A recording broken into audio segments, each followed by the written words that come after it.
6 বছর বয়সী শিশুকে যৌন নিপীড়ন করায় মামলা করে উল্টো বিপাকে ভুক্তভোগী পরিবার। স্কুল ছাত্রী ধর্ষণের প্রতিবাদে খাগড়াছড়িতে অনির্দিষ্টকালের সড়ক অবরোধ চলছে। শিশু আসিয়ার মৃত্যুর পর ধর্ষণ বিরোধী স্লোগানে ফুঁসে উঠেছে গোটা দেশ।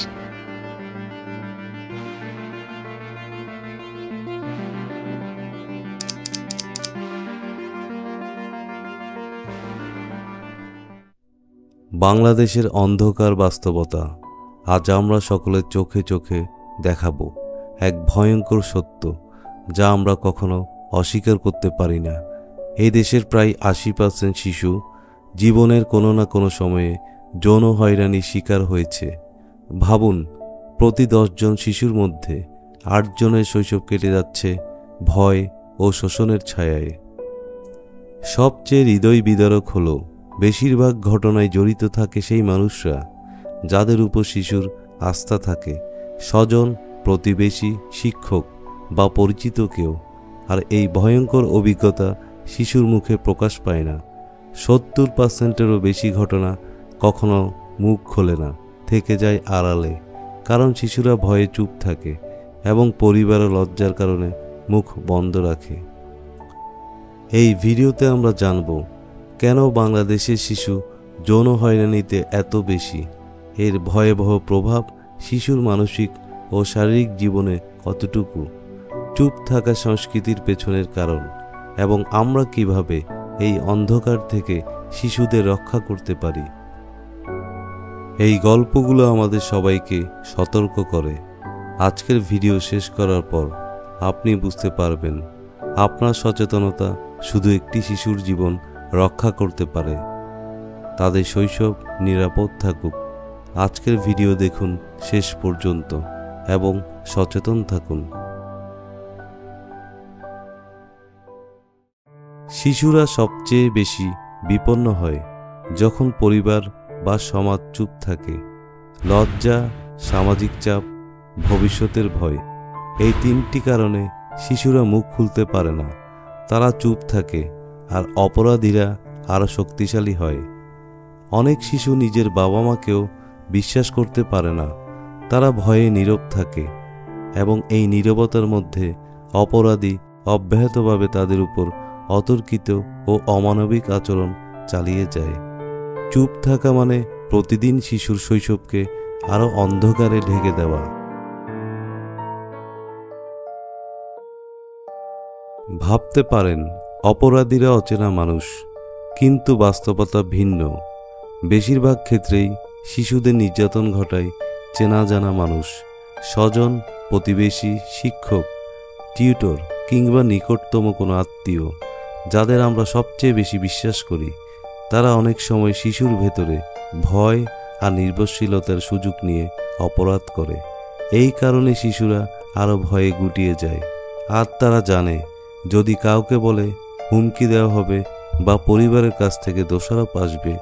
অপরাধীরা এই ভয়ের সুযোগ কাজে লাগিয়ে শিশুদের উপর নিয়ন্ত্রণ বজায় রাখে।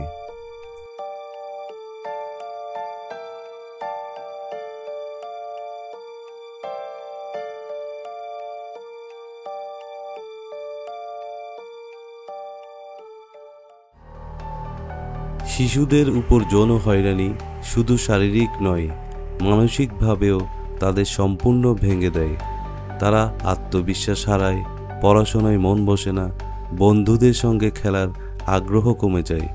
অনেকেই বড় হয়ে ডিপ্রেশন, উদ্বেগ এবং আস্থার অভাবের মধ্যে জীবন কাটায়। কিছু ক্ষেত্রে এই ভয়ঙ্কর অভিজ্ঞতা আত্মহত্যার প্রবণতাকেও জন্ম দিতে পারে। এক শিশুর ক্ষত পুরো সমাজের ভবিষ্যৎকে অন্ধকারে ঠেলে দেয়, কারণ প্রজন্মটাই মানসিকভাবে দুর্বল হয়ে যায়। বাংলাদেশি শিশু যৌন হয়রানি কেন এত ভয়ঙ্কর বেড়েছে? কারণগুলো জটিল। প্রথমত, আইনের দুর্বল প্রয়োগ। অভিযোগ হলেও অনেক সময় মামলা দীর্ঘস্থায়ী হয়। অপরাধীকে শাস্তি পাওয়ার জন্য অনেক সময় লাগে। দ্বিতীয়ত, সচেতনতার অভাব। বাবা মা শিশুর সঙ্গে খোলাখুলি কথা বলেন না, ফলে শিশু জানতেই পারে না কোন স্পর্শ নিরাপদ এবং কোনটি নয়। তৃতীয়ত, ডিজিটাল মিডিয়ার প্রভাব। অশ্লীল কন্টেন্ট, অযথা ইন্টারনেট ব্যবহার, শিশুর মনকে প্রভাবিত করে।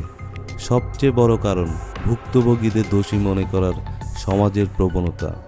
অপরাধীকে দোষারোপ করা হয় না, শিশুকে দোষী মনে করা হয়। এই নীরবতা ও ভুল সামাজিক দৃষ্টিভঙ্গি শিশুদের জন্য সবথেকে বড় হুমকি। অন্ধকার কাটাতে হলে আমাদের সক্রিয় হতে হবে। প্রথমত পরিবার থেকে শুরু করতে হবে। বাবা মাকে সন্তানের সঙ্গে বন্ধুত্বপূর্ণ সম্পর্ক গড়ে তুলতে হবে, যাতে তারা ভয় ছাড়া সব কথা বলতে পারে। শিশুদের শেখাতে হবে তাদের শরীর তাদের নিজের, কেউ অনুমতি ছাড়া স্পর্শ করলে তা ভুল। দ্বিতীয়ত স্কুলে ও শিক্ষা প্রতিষ্ঠানে চাইল্ড প্রোটেকশন নীতি চালু করতে হবে। শিক্ষক ও প্রশাসনকে প্রশিক্ষণ দিতে হবে। তৃতীয়ত আইনকে কঠোরভাবে প্রয়োগ করতে হবে, অপরাধীকে দ্রুত শাস্তি দিতে হবে।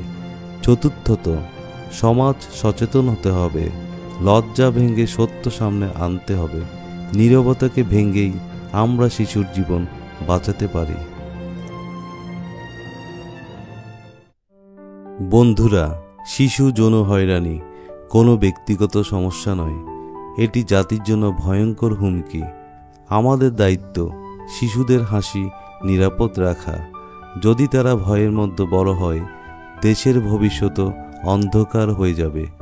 এই ভিডিওটি শেয়ার করুন, আর বাবা মা, পরিবার, মানুষ সচেতন হন এবং চ্যানেলটি সাবস্ক্রাইব করুন, কারণ আমরা নিয়ে আসি সমাজের অজানা এবং ভয়ঙ্কর সত্য। ধন্যবাদ সবাইকে।